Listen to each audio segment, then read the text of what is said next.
Well, greetings and salutations, everybody. Welcome to the best damn movie-related show on the planet Earth, the John Campea Show, coming from right here on my YouTube channel. I'm, of course, your host, John Campea, and it is an awesome honor and privilege, as it is every day, to have you, our international friends, gather around the virtual water coolers. We talk about our favorite things in the world, movies and movie news and all sorts of good stuff. And it is, of course, No Pants Thursdays, Yay!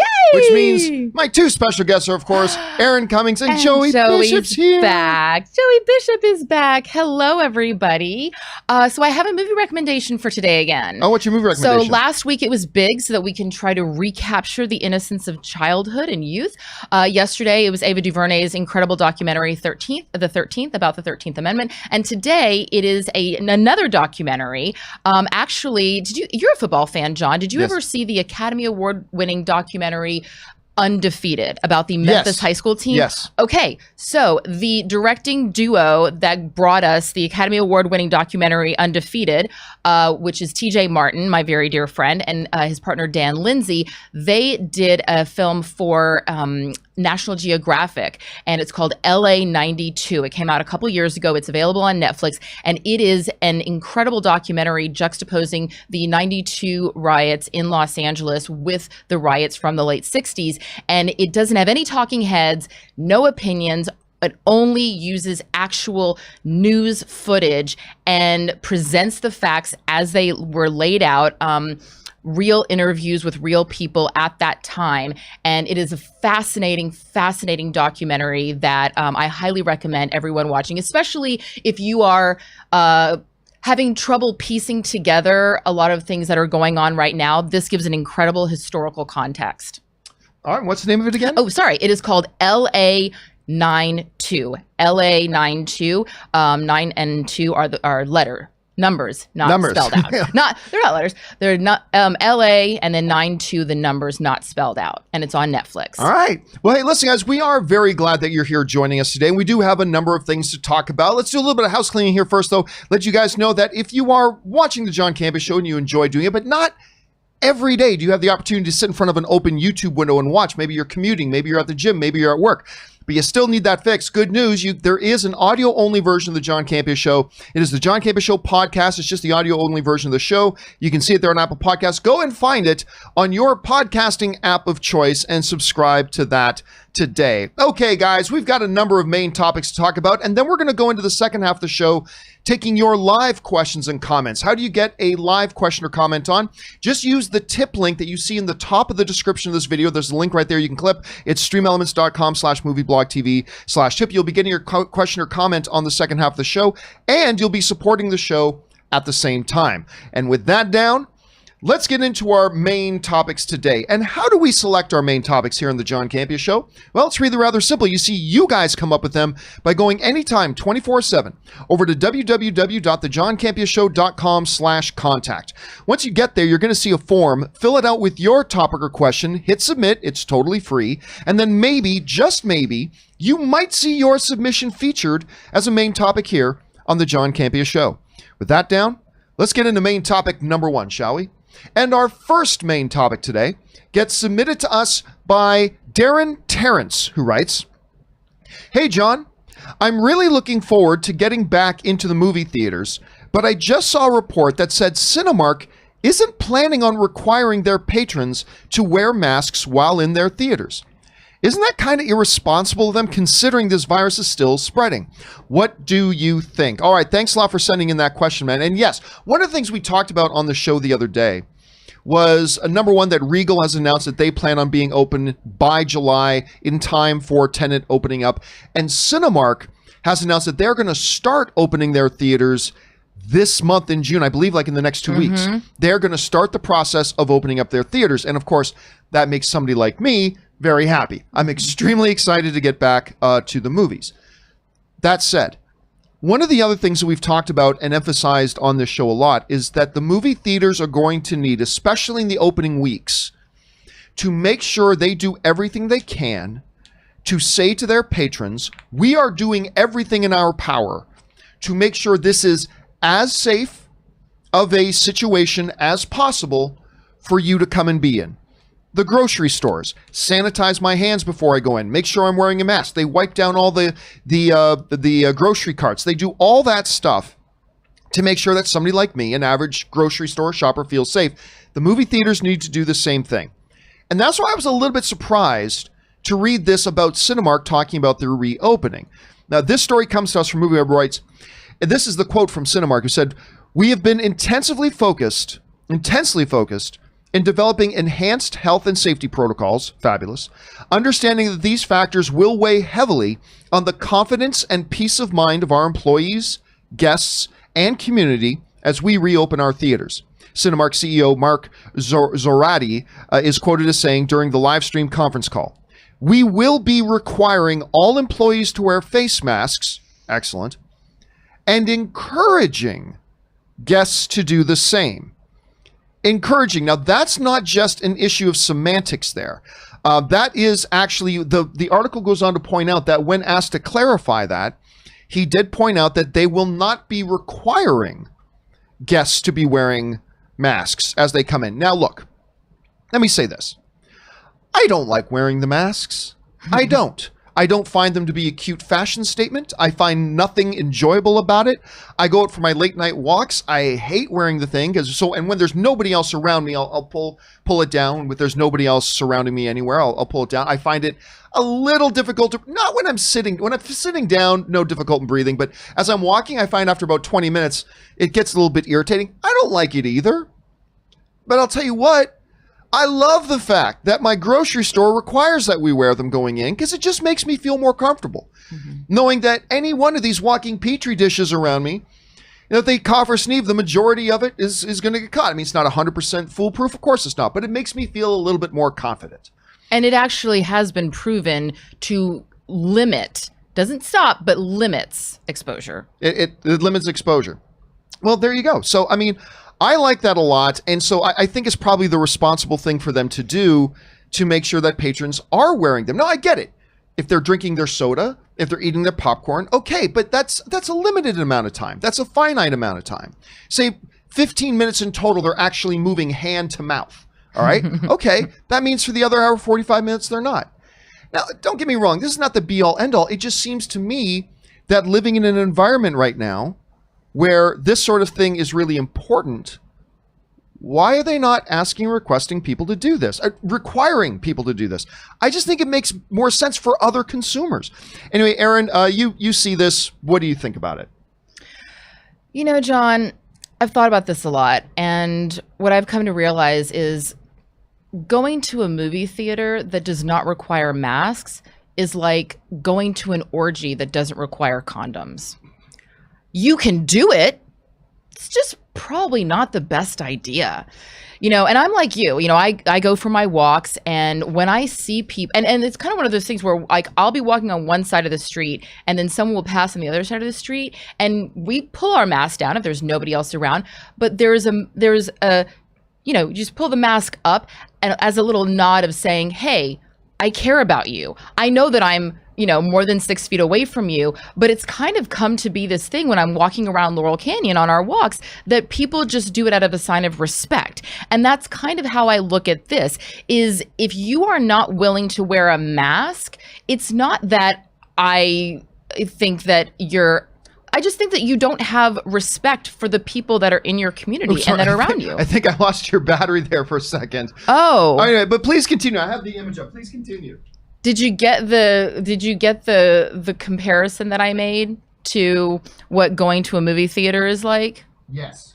Okay, so we all know that going to a movie theater without a mask is like going to an orgy that's not requiring condoms. Yeah, your mic's working. I just didn't. Okay, great. Anyone that I actually see who's like out and about, who's not wearing a mask, I kind of look at them and I'm like, yeah, you have syphilis. Like I kind of have that visceral reaction, in the same, and I just feel like it's a way of someone saying, hey, I just don't respect you enough. It's not about that person's, liberties or their freedoms. I mean, we're seeing actual real issues of liberties and freedoms being taken away. Someone being asked to wear a mask so that they don't spread a disease that has the potential to kill or at least severely damage people and cause them a great deal of pain. I just think that it's ridiculous. And I think that you're absolutely right. When you go to the grocery store, I have the ability at the grocery store, I can be like Frogger and I can, like sidestep and not be around people, and I can practice social distancing, and I'm maybe in the grocery store for 15 minutes. In the movie theater, I can't control if someone who should be wearing a hazmat suit is sitting 2 rows behind me, hacking their gonorrhea all over the back of my head. That's how I feel about it. Like it grosses me out. And so I think that when Cinemark says we're doing everything we can to help people feel safe, but at the same time, we're not going to ensure that everyone is safe by requiring that the people our guests are confined within a space for an hour and a half plus, we're not going to require them to use protection, then that's not a safe space at all. Yeah, I think the main key thing there that you were alluding to is the fact that when I go outside, I don't wear a mask to protect myself. Right. I wear a mask for the other people around me. Right. And I find, and I think when I've talked to some people who don't like the idea of wearing a mask, particularly when it comes to the movie theaters, and that's what we're drawing all this to, is the movie theaters, is that when, friends of mine who say, well, I don't want to wear a mask because I don't really feel I need to. I'm like, okay, but think about the other people around you. You wear it for them. Right. And I find people are generally, we're all idiots, but at the same time, I find people are generally do like the thought of, hey, I've got a responsibility to take care of the people around me. And then they go, oh, okay, yeah, if it's to take care of the people around me, it's not for myself. I do it for the people around me. Then wear it. But the issue that I run across is people saying, well, if you are concerned about your safety, then you should stay home. Okay, well, my husband has like 1/8 of a kidney left because he had chronic kidney disease and he had a blood cancer. Okay, I have to make sure, and kidneys are one of the major organs that can get royally fucked with coronavirus. So I have to make sure that not only is he being protected, but I'm being protected too, so I don't get him sick. I have 3 girlfriends who have children under the age of 5 and that are going through chemo, my girlfriends. So, even if they are going to stay home, they have to go to their chemotherapy sessions. They have to go to their doctor's appointments. They have to go out into the world. So there are I have a friend who has ALS. We all have people that we are connected to who are in some way or another considered at risk. So even if I think that I'm healthy and I don't need to worry about it, not only are there people in my life that I want to take care of, I don't want to be an asshole. And you know what? If the orgy tent at Burning Man can require condoms, Cinemark theaters can require masks. And that's the thing. That's some responsibility there. It's just, when I go into the grocery store, part of the reason I feel so good about and so safe, and I don't even give it a second thought, is because when I look around in the grocery store, everybody else is wearing masks. That makes me feel safe. Right. So don't just think about yourself. Mm-hmm. Think about, am I, as an individual, contributing to letting other people here who are fellow movie fans feel more comfortable while they're here, and therefore they're more able to focus on the screen. And that's why I think you're going to see Regal, I think you're going to see AMC come out and say, yeah, we do require our patrons. If you're eating or drinking at the moment, fine. But otherwise, we require our patrons. I think they're going to do that. But also, like John, I've been to the movie theater with you. I get it. You're a man who loves his butter with a splash of popcorn. Yes, indeed. I understand that. But at the same time, I have this feeling, well, like when I go to live theater, if you cannot go an hour and a half without eating something, and I get it. Movie theater popcorn is the thing. It's part of the movie-going experience. But we are in a very, very, very special time. And you know what? During the 1940s, women stopped wearing pantyhose because pantyhose were... No, it was Desert Storm. During Desert Storm... during Desert Storm, women took off their pantyhose and said, I'm sending my pantyhose to put the pantyhose over the little things because there was sand getting in them. Do you remember this? I remember hearing some... We all make sacrifices. Okay, but at the same time, if that were the case, the theaters might as well not even open. Okay, you're right, because they make money off of it. It's not that just that they make money. That's the main part of their money. Like they literally. You're right. Okay. They lose money only on movie ticket sales. So maybe a little lift and pop. But what I'm saying is, nobody's asking you to go to the movies, wear a mask, and never take it off. Right. Nobody's asking you to do that. And if you're in the theater and the closest person to you is 14 rows ahead of you, that might be something. Then there might be something else to that. Right. But I just think it's when you phrase, I find most people, when you phrase it in the way of, hey, it's not for you. Right. It's for everybody else around you. I find it's really weird. I find most people are like more concerned. This may sound weird because we are a selfish species. Very much But so. I will often find when you phrase it that way. We're a species that is naturally designed for survival. Self-preservation. For self-preservation. But I often find when you phrase it that way, I find a lot of people when you phrase it, it's like, okay, so I have a bit of a responsibility to take care of the people around me, and I have an effect on how they will enjoy themselves. I feel like people like to step up. It's an empowering position. Yeah. You go, I'm going to be a leader. I'm going to show that I care about my community. Well, anyway, that's just our thought. Guys, question is, there's a lot of people out there who don't feel they should wear masks or whatever, but the question is for you guys. What do you think about Cinemark as a movie theater that really needs to get people back in the movie theaters? What do you think about their statement saying they are going to request people wear a mask but not require them? Good move, bad move? Hey, maybe everybody will do it anyway. What do you guys think about that? Jump down to the comment section below and let us know your thoughts. All right. With that down, let's move on to main topic number 2. And our second main topic today gets submitted to us by Geeky Gator, who writes, "Hey, John and gang. Director of New Mutants, Josh Boone, recently said to SFX magazine that he is happy he was able to make his version of the New Mutants without much interference, and he is now hoping the studio will allow him to make 2 sequels to complete his trilogy. Even if New Mutants is a big hit, do you think there is any chance at all that Disney would greenlight a sequel?" All right. The running world nightmare in the world of film fandom for the last 3 years has been New Mutants. Of course, at the world premiere, I expect that the main cast of the New Mutants will arrive with their grandchildren. It'll in be their wheelchairs. It'll be a wonderful family event for everybody. And so we finally have it coming. Now, this is, of course, the 4th time we've been saying that we finally have it coming. So who knows whether it's actually coming or not, but apparently it's finally coming. So that's great.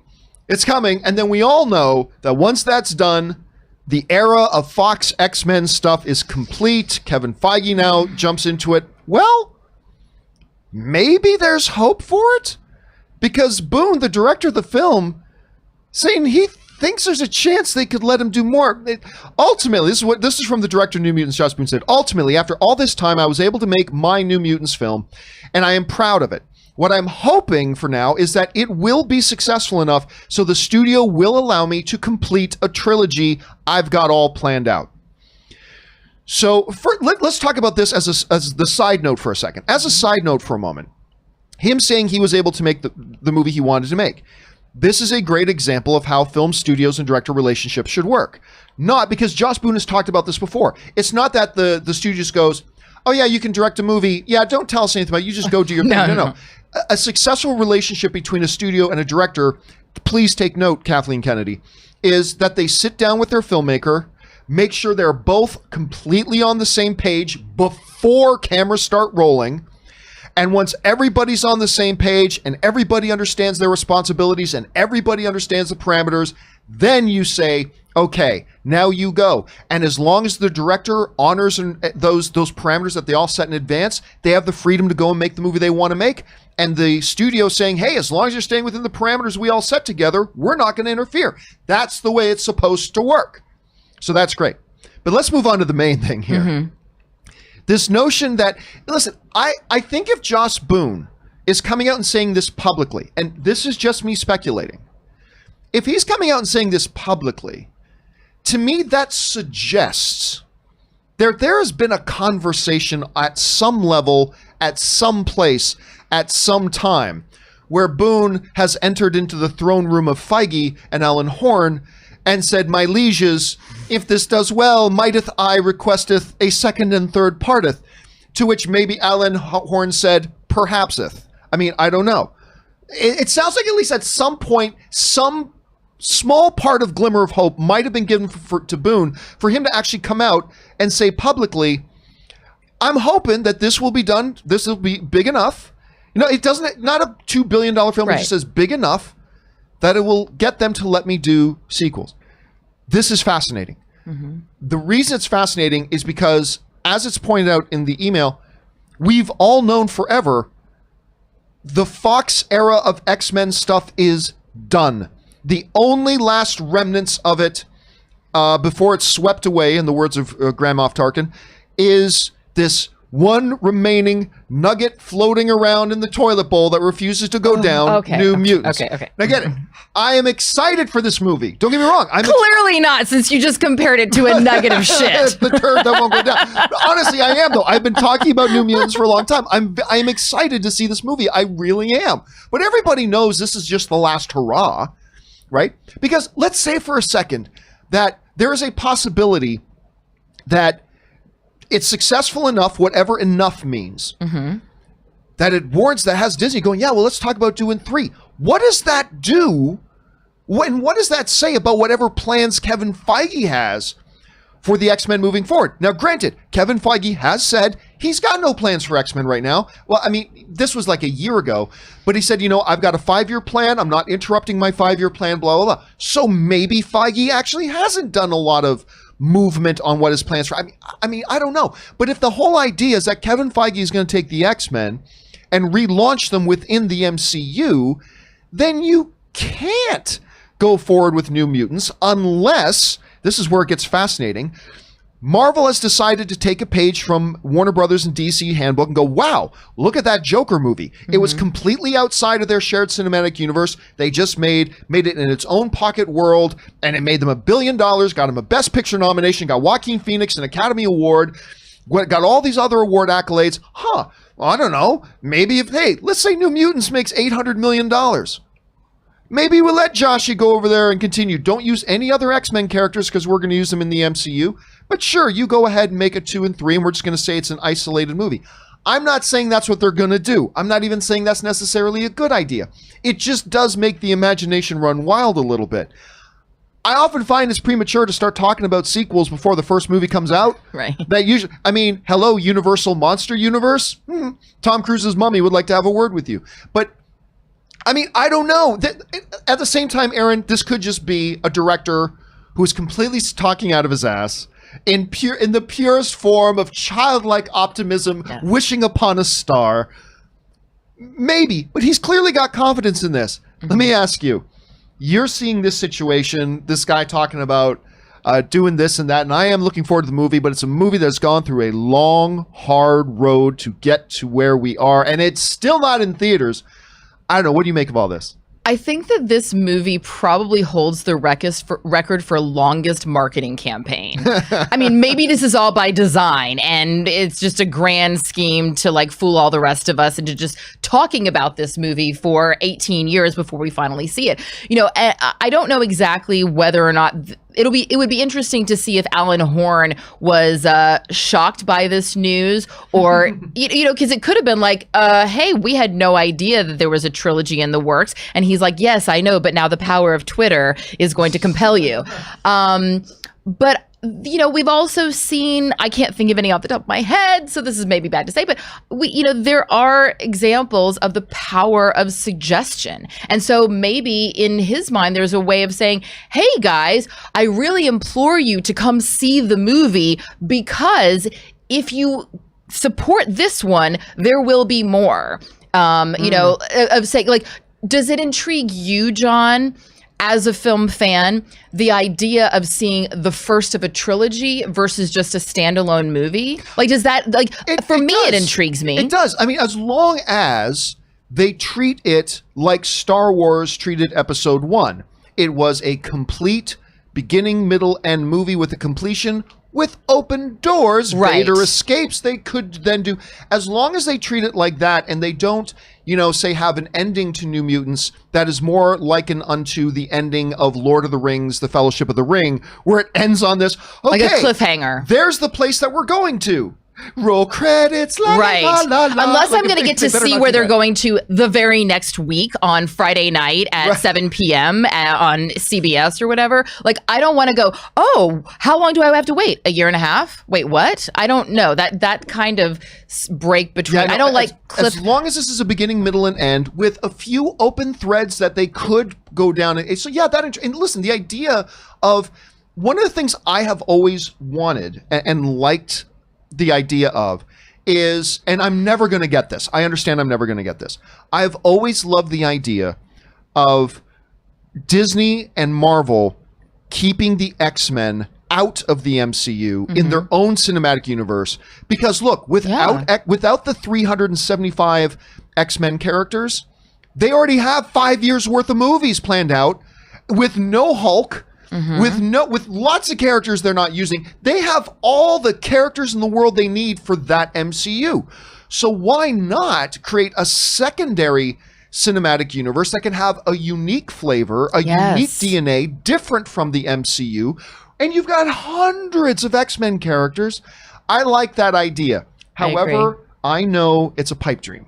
I know I'm not going to get. I know they're going to. They might keep Deadpool in a separate cinematic universe, but I know they're going to bring the X-Men into the MCU. I just and Kevin Feige will do a great job of it. Because he's Kevin Feige, but I don't know. There's so many possibilities here. Let me ask you. Yeah. You have a crisp $100 bill in your hand, and you're standing at a Vegas window. Oh, I'm going to the club. And okay, but before the club, with all those ones, dollar bills. 100%. You're at the betting window at the sports book, and you got to put down that $100 on. If New Mutants makes $800 million, there will be a sequel, or New Mutants makes $800 million, which, by the way, may make $50. But I'm just saying, argument's sake, New Mutants makes $800 million. You got to put down $100. There will be another New Mutants movie, or there will not be. What are you putting your $100 down on? If it makes $800 million, absolutely there will be another one. Dollar bills is the only thing the studios care about. And so they're going to be like, story? Forget the story. Let's make it work. You like cobble something together. And I do think that it's interesting that within his quote where he's suggesting, hey guys, there might be two more additions to this story. I like the fact that he's also saying, I got to make my cut, suggesting also my version of New Mutants is going to have little Easter eggs and foreshadowing, which will contribute to, because think about Back to the Future. I don't remember. Did we know with Back to the Future that it was going to be a trilogy? I don't think so. Okay, because Back to the Future is across the board. It has been said by many. I concur. It is the perfect movie, the perfect trilogy. And I'm not saying it's like the most enjoyable movie. You may not even like it. But as far as like foreshadowing and throwbacks and all those things, like we just watched Back to the Future just last week. And all of the Easter eggs, you go, oh my God, that's in 3. And then you watch 2 and you go, oh my God, I remember that from, like, there's so many ways that it's woven together, but you can watch each movie as a standalone. So I agree with you, but I am putting my money, if it makes 800 million, which is a big if, but if it makes 800 million, 100% they will be doing another one. I am actually going to go completely opposite. I think Marvel knows we can make Ant-Man 3 and that'll make 800 million. We could put out, we've made a Black Widow movie. It's going to make 800, it might not make 800, but it'll probably make 800 million. And I just think that they're already so locked into how they're going to change X-Men that I don't think they're going to let one blip on the screen like a really successful New Mutants. Unfortunately, I don't think they're going to. So if I was standing at that same window, I would be putting at, even if it makes 800 million, I'm still putting my money down on maybe he's trying to start a movement. Look what happened with hashtag release the Snyder Cut. No, I mean, he might be trying to do that. I think he's trying to start a movement. But right now, it's a little premature. It's totally premature. And I lost your camera again, damn it. It's a little bit premature. I keep breaking the camera. It's a little premature for them to try to launch, premature for him to try to get a movement going when nobody has seen the movie to know if they like the movie or not. You know what I mean? Yeah. So I don't know. It's going to be interesting to see the way they decide to deal with that. Question here is, guys, for you. What do you think is going to happen with this? I mean, this could be just Josh Boone just speaking that completely into the ether of hope and dreams. Maybe he's had a conversation or two. My question for you guys, though. Let's say New Mutants makes $800 million. Huge smash hit. Okay? Do they make more? Or it's just like, no, they've already got their plans to move on. What do you guys think about it? Jump down to the comment section below and let me know your thoughts. All right, guys. With that down, let's move on to our third main topic today. And our third main topic today gets submitted to us by Robert Gregg, who writes, I loved Godzilla, King of the Monsters. And, hold on a second here. Let me just do this for a second. Let me keep going here. I love Godzilla, King of the Monsters. And I've been hyped for Godzilla vs. Kong. Just saw that the movie got a PG-13 rating. Not gonna lie, I was kind of hoping it would be a really good R rating. What do you think about the PG-13 rating? And do you think it'll affect the quality of the film? All right, thanks a lot for sending that in, Robert. And yes, one of the movies we've been talking a lot about over the last year or so is, of course, Godzilla vs. Kong. You know, the culmination, at least at this point, of this whole monster universe that Warner Brothers has been doing. Of course, we had Godzilla, we had Kong Skull Island, then we had Godzilla King of the Monsters, and now it's all culminating in this Godzilla vs. Kong, and now we know the rating. There was some speculation going around that it was going to get an R rating. There was never any official word about that, but there was some speculation floating around it was going to get an R rating. It's not. It's getting a PG-13. Here's the official thing that comes to us. We may still be waiting to see whether the highly anticipated fourth installment in Legendary's Monsterverse will make its stated November release. There are some whispers right now that it might lose that November release date. I think it'll probably still hold on to it, but we'll find out. But it appears Godzilla vs. Kong is on track as it has received an official PG-13 rating from the Motion Picture Association of America. By the way, MPAA is no longer called the MPAA. It's now called the MPA. They took out the of America part. Anyway, for intense sequences of creature violence, destruction, and brief language, according to Bloody Disgusting. So, Godzilla vs. Kong is going to be PG-13. Again, there had been some speculation and people kind of throwing out a wish list to be an R, like really go hardcore, big destruction, big monsters, lots of carnage, go the full yard, make it rated R. And they didn't. It's PG-13. And there are some people expressing a little bit of disappointment. Nobody's revolting over it, but I'm reading some people having a little bit of disappointment and even wondering, does the PG-13 rating, is that going to compromise the quality of how good this film could have been? My response to that is no.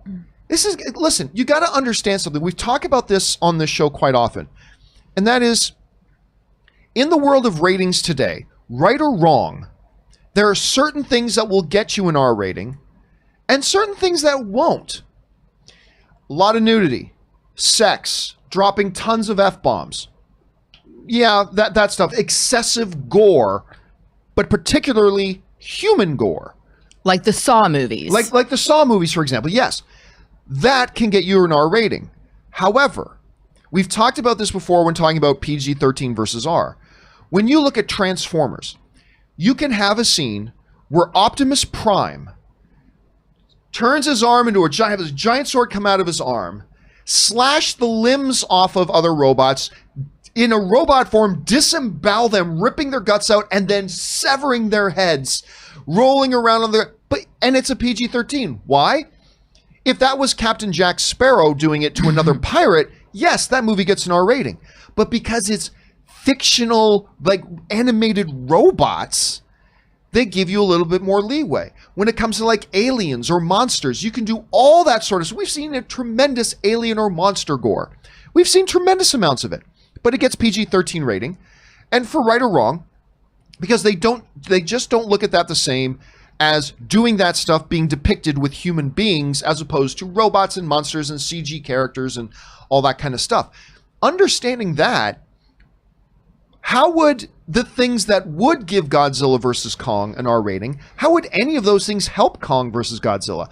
Listen, I love boobies, but I'm not going into Godzilla versus Kong, oh gosh, I hope we see some boobies. Like no one's going into Godzilla versus Kong hoping that. Well, maybe there are some people, but generally speaking, we're not going in to see that. We're going to see Godzilla throw Kong through 5 buildings. We're going there to see Kong pick up an oil tanker out of the ocean and use it as a club, beating Godzilla over the head. That's what we're going to see Godzilla versus Kong for.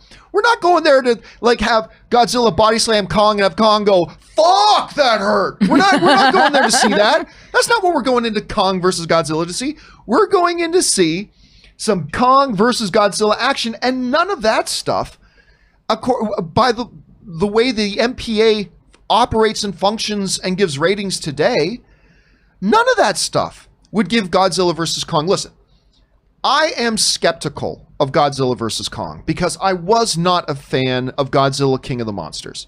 So I'm a little bit skeptical of it. But I think if you are somebody who's been excited about Kong versus Godzilla, I don't think it getting a PG-13 rating in the least should cause you any concern because it doesn't suggest any of the stuff that you're going to go see this movie for is going to be absent. So, yeah, I mean, if it would have been interesting if there was an R rating attached, sure, interesting, but I don't think it was absolutely necessary. Aaron, you're seeing, you hear a lot of people talking about R rating, everything should be hard R, blah, blah, blah, but I don't know, you see this stuff with the Godzilla versus Kong, what do you think? I'm on your page. You say, hey, am I on camera or am I not on camera? I keep returning off. You're on camera. Okay. I'm on your page. You say, hey, I love boobies, but I don't need to see them in Kong. Hey, I love ding-dongs, and I don't need to see them in Kong either. Yes, I said ding-dongs because you said boobies. So, I agree with you. And what I remember, I was thinking back on when my cousins and I used to play. We used to build a lot of Legos, and, we'd play with Rock'em Sock'em Robots, and we'd play with little, cars and stuff. And our cars would just destroy things. We'd have a little Lego man, and the car would hit him and run him over and do all these kind of things.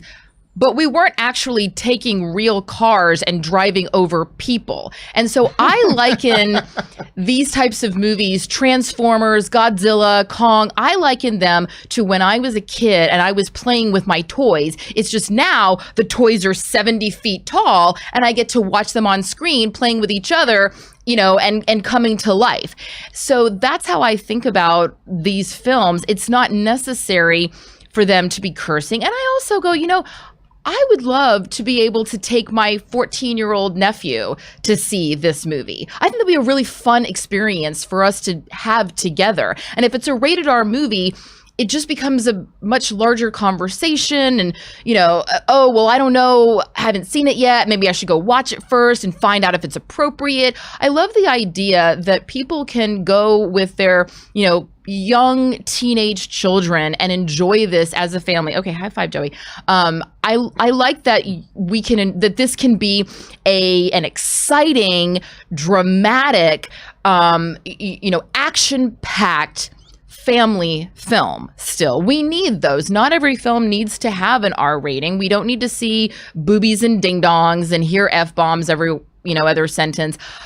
I'm into it. I like it. And I think that they're actually going to end up ultimately pulling in more money with a PG-13 rating because of the type of film that it is. Yeah. And again, like the thing is, even though they're monsters, we grew up loving King Kong and Godzilla. You want to get kids into this. Yeah. And it's like, I don't need to see Kong clothesline Godzilla and then grab his King Kong dick and start beating him over the head with his dick and all that kind of stuff. Like, that's not the... Ding-dongs. Sorry, let me rephrase. This is a family show. We call them ding-dongs. I stand corrected.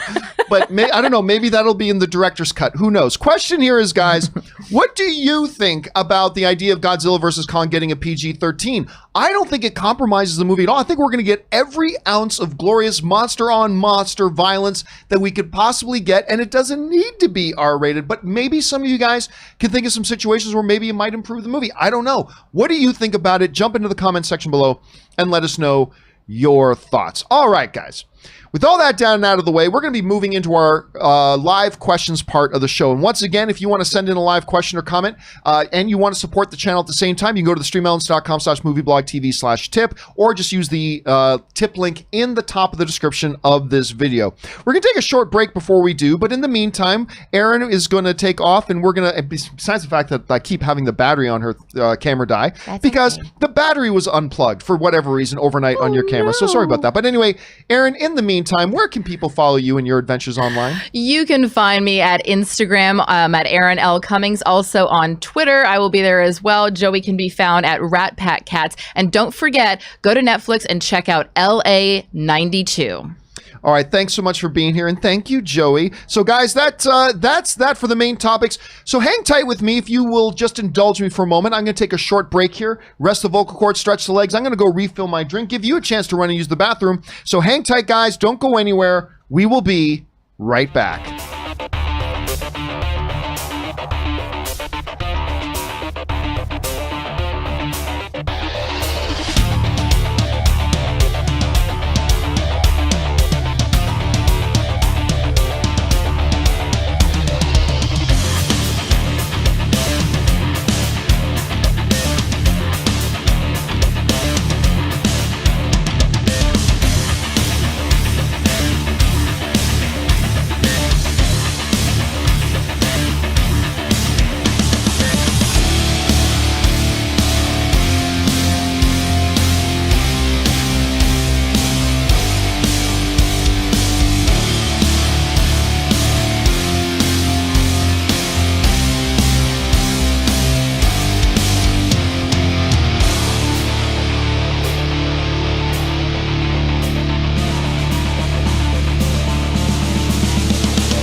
Guys, and we are back. Thank you so much for your patience and indulgence as I took a little bit of a break there.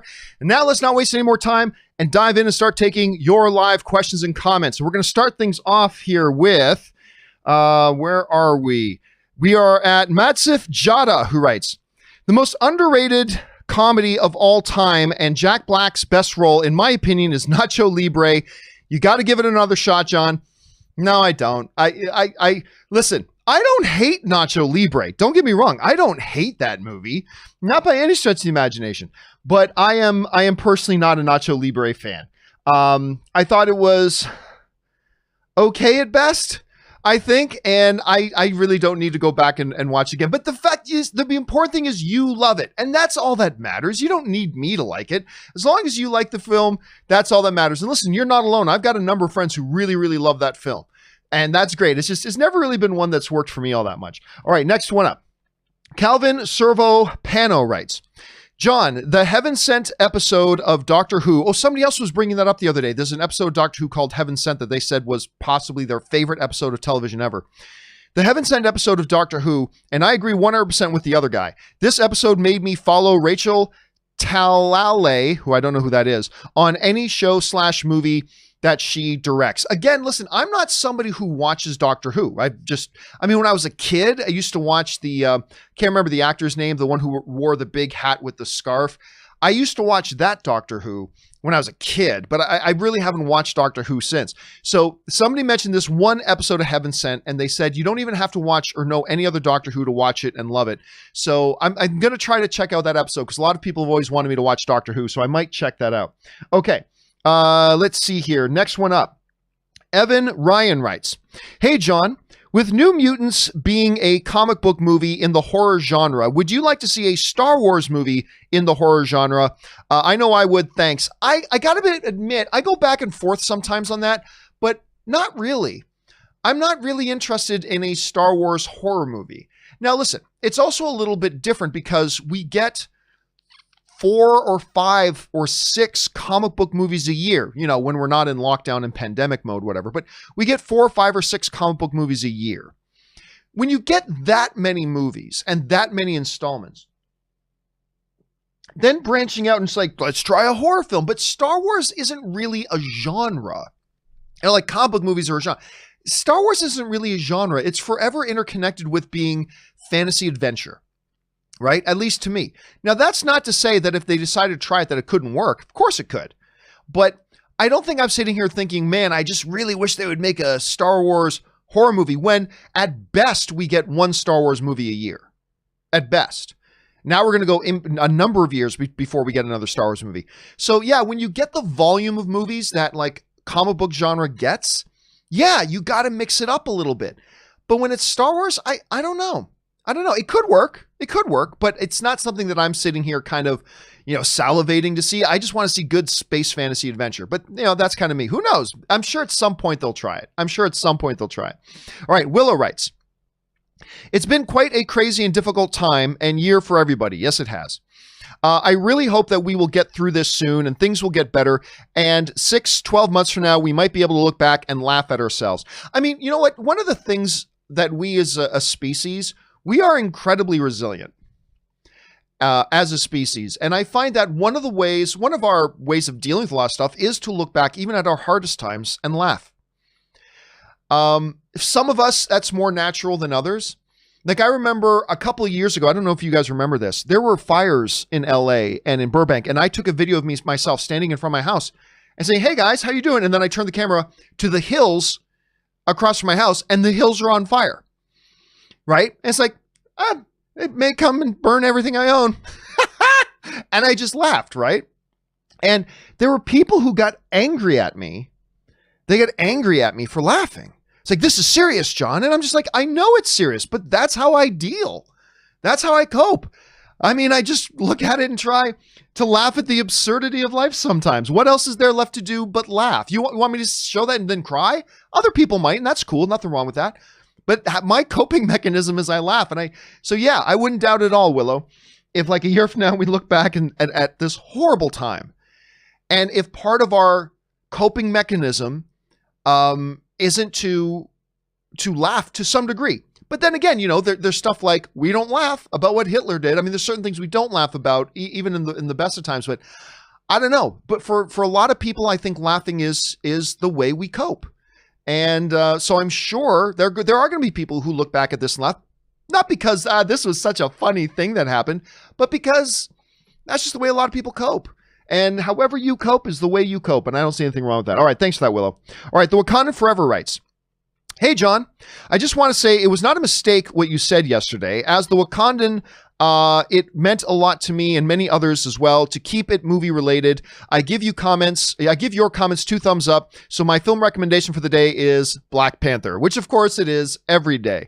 And yeah, listen, I don't like getting into world events and politics and stuff like that because this show is supposed to be an oasis. A lot of people come to this show as an escape from all that other stuff, so then we can go back and face it later. And yesterday, because of situations and circumstances being as they are, I did have to delve into it a little bit, and I'm not really comfortable doing that. But it is what I had to do yesterday. So thank you for that, Wakandan, and I appreciate the kind words. All right, Wakandan also writes, my comic company movie list: Marvel, Black Panther; DC, Superman 2; Dark Horse, The Mask. Oh God, I love The Mask. Jim Carrey, Cameron Diaz. Cameron Diaz was like my celebrity crush for a long time just because of The Mask. I suggest this: male or female, man, woman, doesn't matter. The sexiest character I think I've ever seen in a movie, like just pure liquid dripping sex appeal, male or female, was probably Cameron Diaz in The Mask. And the movie's hilarious and fun and great. Anyway, Iron, Kick-Ass is great. John, I almost forgot, I really need to talk to you, but not over the computer. If you can, after the show, meet me at Death Peak at midnight. And of course, that's a reference to one of my big major pet peeves about movies. Like, oh, you've got the solution to the whole movie's narrative? Tell me.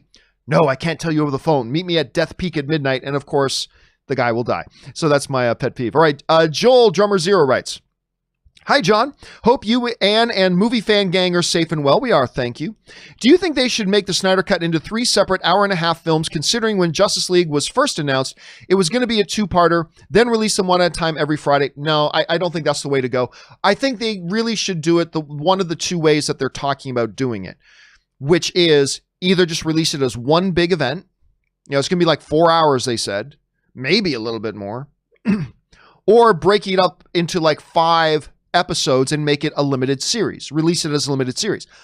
I have no insider information. Let's be clear. I have no insider information on this whatsoever.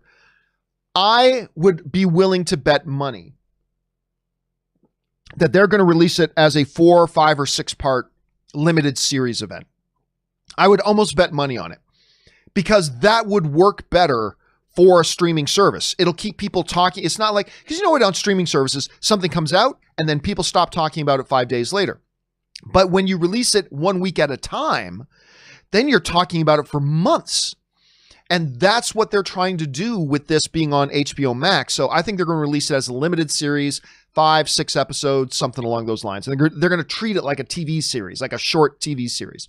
Kind of like Game of Thrones, the final season, like 6 episodes. I think they're going to do something like that. All right. Darklock63 writes, there's only been one DC Marvel crossover that respected both companies' characters.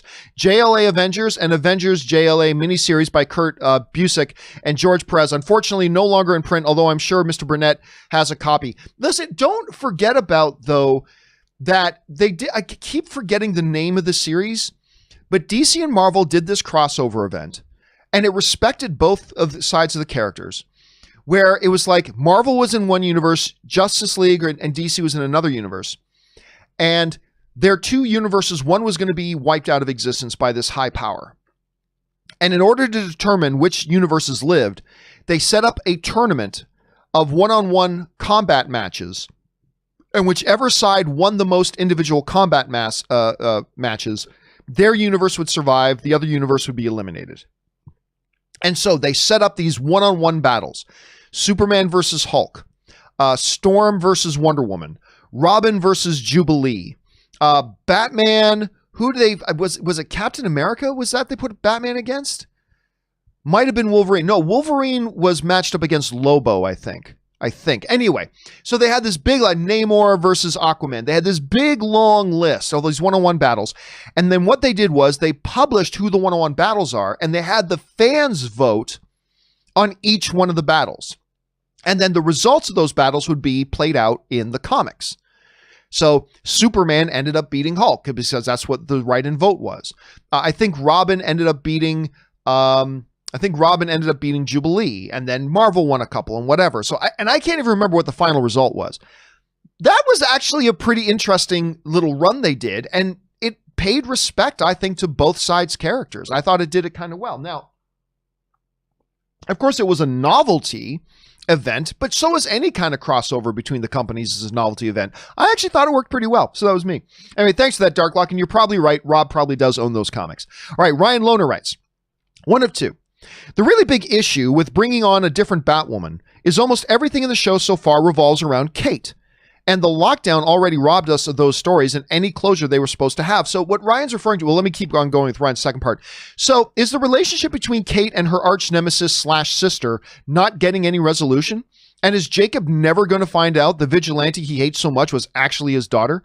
I can't see any way to wrap this stuff up without Kate on screen. So what, for those of you who weren't around yesterday, the reports going around right now, although I have not seen CW confirm this, but the reports going around right now is not only is Ruby Rose not going to be Batwoman anymore, but her character of Kate Kane, the character Ruby Rose played, Kate Kane, who is Batwoman, they're actually going to say that Kate Kane isn't even Batwoman anymore. They're going to bring in a new character who's going to take over the Batwoman costume. I don't like that move. I think you just recast. Just recast. I honestly do not see any benefit to saying Kate Kane is no longer Batwoman. It's this new character is going to be Batwoman. Just recast Ruby Rose. Just say, okay, everybody, this actress is Ruby Rose now. Then you get to play out, because you're right. Those are additional problems that get caused here. You know, her arch nemesis is her sister. These big cliffhangers, these storylines they've been doing, they're all like, so all of it is just abandoned. I don't understand. Now, again, it's important to point out that once again, CW has not confirmed that this is the case. But those are all the reports going around, and I don't see CW contradicting them. So I don't know. It's a head scratcher, Ryan. It's a head scratcher. Absolutely it is. All right, Major Tom writes, my favorite extended cuts. That's an interesting subject. Number 1, Alien 3. Number 2, Kingdom of Heaven. That's actually not a bad extended cut. Number 3, Lord of the Rings trilogy. Number 4, Dark City. Number 5, Batman vs. Superman. Number 6, Army of Darkness. Number 7, Jet Li's Fearless. I don't think I've seen the extended version of that one. Number 8, Troy. Number 9, Blade Runner, the final cut. Number 10, James Cameron's Avatar. I don't think I've seen that extended cut either. Yeah, I have very rarely, if ever, preferred extended cuts over original releases. I'm often fascinated by extended cuts just to see what was removed. And sometimes it's kind of cool stuff, but ultimately it's like, yeah, but it worked better to tighten up the movie a bit and all that kind of stuff. I don't know that I've ever really had an extended cut that I just straight up preferred over the original theatrical cut. Batman vs. Superman Dawn of Justice is probably an exception to that. However, Batman vs. Superman Dawn of Justice also created problems that the original theatrical version... I think I moderately prefer the extended cut of Batman vs. Superman Dawn of Justice. It gave us more Superman. It really made it a Superman-centric movie as opposed to a Batman-centric movie. It did a number of things that I enjoyed and liked. However, you know, it also just backed up a dump truck and just threw a whole bunch of scenes more in without doing any editing. And it created a few more problems. And I'm sorry, but I think you really do feel the length of the movie. Especially somebody who watches it for the first time. They really do feel the length of the movie. So, yeah, I'll say Batman vs. Superman Dawn of Justice is one that I think I slightly prefer over the original theatrical cut. But yeah, normally I'm just one of those guys that I usually prefer the theatrical cuts. Odd, but there are a number of good extended cuts in there, especially like the Lord of the Rings ones. Courtney Haynes writes, I'm a Patreon. Thank you so much for being one of our Patreon supporters, Courtney. I appreciate that. And I support your show for multiple reasons. First being that your show is about the beauty of movies and not about drama and tearing people down. I know you get riled up sometimes, we all do, but the basic crux is always there. Well, thanks so much, Courtney. Yeah, and listen, like one of the reasons, like on like my Facebook and things like that, yeah, I'll get into world events and I'll talk politics and stuff like that because I'm the same as everybody else. We all do. But on my show, I just want this show to be a place where it doesn't matter what walk of life you come from, it doesn't matter what your political persuasion is, it doesn't matter about any of that stuff. When you come in here, we're all film fans together. And we'll debate and we'll argue and whatever, but we're arguing, debating in the fun environment of being film fans, right? And we understand that we're talking about the non-life-threatening issues of movies, right? So we only take them to a certain degree of seriousness. Like, you know, I had an epiphany the other day, and I shared it a little bit, but, you know, there are YouTube channels and other outlets out there that I don't appreciate the way they conduct themselves. Or let me rephrase that. That sounded too harsh. So, sorry, let me take that. So let me step that back and rephrase that. That I don't appreciate what their general philosophy seems to be about how they approach fandom. But that said, looking at the events going on in the world, and thinking about how I really want to maintain my show and my channel to be a place that we can all just come apart from all that other stuff, that we can leave all that other stuff outside even for just a moment and come together and just be film fans together and celebrate film together and then go back out into the real world problems with a little bit of a refreshed, renewed mind and maybe a little bit of a different perspective, whatever. I was thinking about that, and I remember thinking, you know, just like everything in the world, the John Campea Show isn't for everybody. Right? I mean, I'm clearly the most handsome, charming, wonderful, intelligent, and eloquent personality on YouTube. That goes without question. But being that as it may, you know, the John Campea Show, like everything on the internet, is not for everybody. And I had this epiphany the other day about, you know, a lot of these other like YouTube channels or whatever that maybe I don't approve of the philosophies they have or approach, but I remember thinking, man, I'm glad those channels are there. And I'm glad they're doing what they're doing, because at the end of the day, we are just talking about movies. And we are just talking about the Oasis. We're just talking about our approach to that stuff. And yeah, I can have some harsh disagreements with certain philosophies. I can have those. But at the end of the day, especially when you look at the larger world around us and what's going on, I remember I just had a thought to myself of, you know, considering my show isn't for everybody, even though I have philosophical issues with some of those, I'm glad they're there because those shows will appeal to other people. And they get to have an oasis. And they get to have a break from all that stuff's going on. And I firmly believe that having these places, whether they're more along my philosophical slant or other philosophical slants, I think having places like these, like ours, is a really helpful thing. That we can, because we can get so exhausted so quickly about looking at between viruses and like civil inequality and all the things that are going on in our world right now. We can get really exhausted and beaten down, defeated.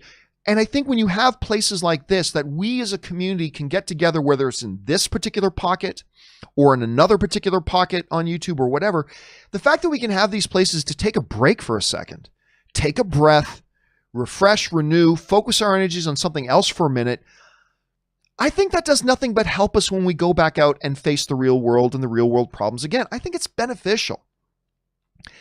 And so, yeah, I just remember having that thought, thinking, man, yeah, when you think outside of the world of movies, I'm glad these other places exist. I'm glad they're there. I think they're helpful.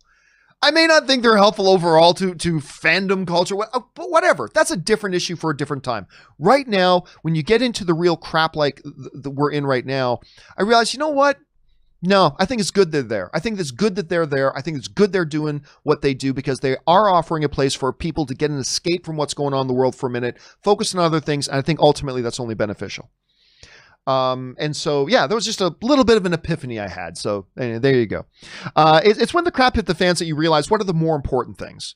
You know, what are the more important things? And yeah, that was just a thought that I had. Anyway, thank you for that, Courtney. I appreciate that. Okay, next up, Ben Rayner writes, "Hey, John, if there's a nuke explosion," oh, this is going back to, okay, I'll let you, for those of you who missed yesterday, I'll let you know what this is about. If there was a nuclear explosion during a picnic, there's only one answer. Go inside of a fridge. A little bit of a Indiana Jones reference there.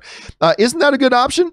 Everyone knows a fridge protects you from that. Thanks for all you do. Keep bringing that filthy. So what Ben is referring to is somebody wrote in a very logical question yesterday to me asking, hey, John, do you think that the theater chains had a plan in place for something like a pandemic that would force them to close their doors and not do business for months and months and months? And I was like, no, they didn't have a plan because that is a doomsday scenario. It's like, and I said at the time, it's like asking, hey, what's your plan if you have no access to air for 10 minutes? What's your plan? You don't have any device that'll give you air. There's no air in your room. You don't have any breathing apparatus. What's your plan if you don't have air for 10 minutes? Well, my plan is I die. There's no other, there's just, there's no planning for that. There is no planning for that. If you don't have access to air for 10 minutes, you die. So what I said at the time was, movie theaters, no, they don't have okay, what's our plan if we have to shut our doors and can't do any business for 3 or 4 months at a time? Well, that's just a doomsday scenario. It's like asking what Ben is referring to. It's like, what's your plan if you're having a picnic and a nuclear explosion goes off in the park? There's no plan. You die. Unless you are Indiana Jones and you have a big empty refrigerator nearby. That will save the day. All right. Thanks for that, Ben. Doug Ternovian writes, your background reminds me of the post-credit scene in Shazam. Which post-credit scene? Like the animated stuff or the one with the centipede or the one at the lunch? Which one are you talking? I'm not sure which one. Oh, I get it. Headless Superman. Also, let me go to the wider shot. This will make it make more sense. That's what, yeah, I get it. I'm like, what, blue light popped? Oh, Headless Superman walking into frame. Didn't even think about that. Good observation, dude. That's a good observation. All right. Tim Platt writes, so I watched the Maltese Falcon. Oh, nice. I watched the Maltese Falcon for the first time. Loved it. Also, if you're a fan of old school Looney Tunes, I cannot recommend enough the new Looney Tunes show on HBO Max. Thankfully, I have a PS4, so I didn't have to watch those on my phone. Listen, I'll tell you what, I have not watched all of them, but I did watch HBO Max, released one episode. And we talked about this on the show the other day. They released one episode of their of Looney Tunes, and it was a Tweety and Sylvester show, and it's brand new. And I remember thinking when they said they're going to do these Looney Tunes things, I think, they're not going to be like the old ones. They're not going to feel like the old ones. They're not going to have the violence. They're not going to have all that stuff in. We'll see what this is like. But I'll tell you what, I saw that Tweety and Sylvester one, and if I didn't know this was a new one, I would have thought, oh, this must be from the 60s. This must be one of the older ones, because it really is a true Tweety and Sylvester. And I was really impressed by it. You know, HBO may have completely botched their launch of HBO Max. And they did botch their launch. But I still think it's going to be a great service. And that Looney Tunes thing, Tim, I got to agree. I thought that looked great. I'm looking forward to seeing more. You know, whenever HBO Max stops being idiotic and gets HBO Max on Roku, so I can watch it. That would be great. Thanks. Don't make me run around, jump through hoops to come up with some other way. I use a Roku. That's my television. Put your damn app on Roku. Get over yourselves. Make it happen. Anyway, once they do, I'm really looking forward to watching the rest of those Looney Tunes things. All right. Hashtag release the Doolittle cut writes, who do you think the new worst actor/actress is getting consistent work in Hollywood is today? For me, it's Jason Clarke. Really? I find him to be a very good actor. that's just me personally. The guy's just bland and uninteresting in everything I've seen him in. Thanks and stay safe. I don't know, man. I actually appreciate, even when he's in a really, really terrible movie, like the Pet Sematary remake. Oh my goodness, that movie was so bad. That movie was so bad. And I was really excited for it. And I loved the trailers. Movie was so bad. Anyway, I really personally quite like Jason Clarke. There is more of a subtlety to his acting, but to me, his subtlety works because then it allows him to really punctuate moments, emotional moments, because he keeps it, instead of being at a 9, so when he hits a 10, you barely notice the difference. He keeps it at like a 5 most of the time. He keeps it subtle. So when it comes time to hit those emotional points, it's like, boom, it's a big gear shift. I actually really personally like him. But hey, it's all subjective. Who's the worst? Now, I used to say that the worst actor working in Hollywood getting regular work was Channing Tatum. He was terrible. He was awful. I mean, there's no sugarcoating it. He was dreadful. But that dude worked and worked and worked and worked and worked, and he got better and better and better. And then he kind of found his niche in comedy. And I can't remember the name of the film. It was a Ron Howard film, I think, that he did. He was a supporting character in a Ron Howard film. I'm trying to remember the name of it. It had the Paul Blart star, and I can't remember who the other star was. It was a little comedy. I think, like I said, I think Ron Howard directed it, and he had a supporting role in it. And I watched him in it in that supporting role. I'm like, he's really funny in this. I think he's got some good natural comedic timing. This might be his thing. And then, of course, he went and did 21 Jump Street. And I'll tell you what, ever since then, I've seen him even as more dramatic stuff. And I'm like, wow, he's improved so much. I actually really look forward to Channing Tatum's movies now. And I used to think he was the worst. And I really look forward to his stuff now. Who would I say is the worst today? Worst actor getting consistent work today? I don't know. There's a few really poor actors or actresses that I can think of, but they don't really get consistent work. So I don't know whether to go. I don't know. I haven't really thought about it. I try not to be overly negative, so I haven't really thought about it. But it used to be Channing Tatum. But hey, Jason Clarke it is for you. I personally kind of like him, but that's the beautiful thing about the art. We all have different subjective opinions about it. All right, Manny G writes, hey, John, wanted to thank you for giving us movie content throughout tough times and giving people of all colors, races, a fun place to come together. I live in Hollywood and it's been crazy here, but your show keeps me sane. Thanks. Thank you and the community. Well, listen, dude, thank you so much. And it is awesome that the community can be there for you during the crazy times. And that's awesome. So thank you for being a part of that community and being here with us. We really appreciate it, man. And I used to live right in Hollywood. Actually, the first place I lived, if you guys will forgive me, I'm going to turn on the AC in here. So you might hear some background noise. When I moved to LA, the very first place I moved to was Hollywood. I moved right onto Sunset Boulevard. On Sunset Boulevard between La Brea, well, it's right by La Brea, there's a big Ralph's grocery store. And right beside Ralph's is this side street called Formosa. And there's these Formosa apartments, called Poinsettia. There's a little street beside there called Poinsettia, and there's an apartment complex there called the Poinsettia Apartments or something like that. And that was the first one. My window for my room overlooked Sunset Boulevard.